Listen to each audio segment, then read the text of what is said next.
Madam সকাল থেকে অনেক কষ্ট করতেছে, ম্যাডামের জন্য খাবার নিয়ে এলাম। ম্যাডাম এই যে আপনার জন্য খাবার নিয়ে আইছি। চিকু আমার জন্য খাবার নিয়ে আইছো কেন এত কষ্ট করে? যাও, আমার এগুলো বিক্রি না হওয়া পর্যন্ত আমি যাব না।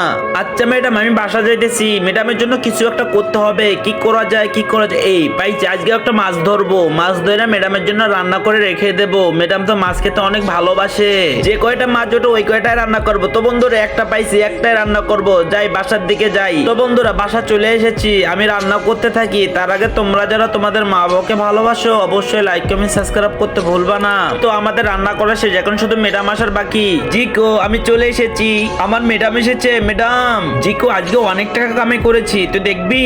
এই দেখ আমি ব্যাগ থেকে বাইর করতেছি কতগুলো টাকা, দেখছিস কতগুলো টাকা কামাই করছি। ম্যাডাম আমি জানি আপনার অনেক কষ্ট হয়, তার জন্য আমি আপনার জন্য মাছ রান্না করছি। কি আমার জন্য মাছ রান্না করছো? দেখি। ও মাই গড, এত সুন্দর মাছ, খাইতেই তো হবে। অস্থির হয়েছে, অস্থির হয়েছে।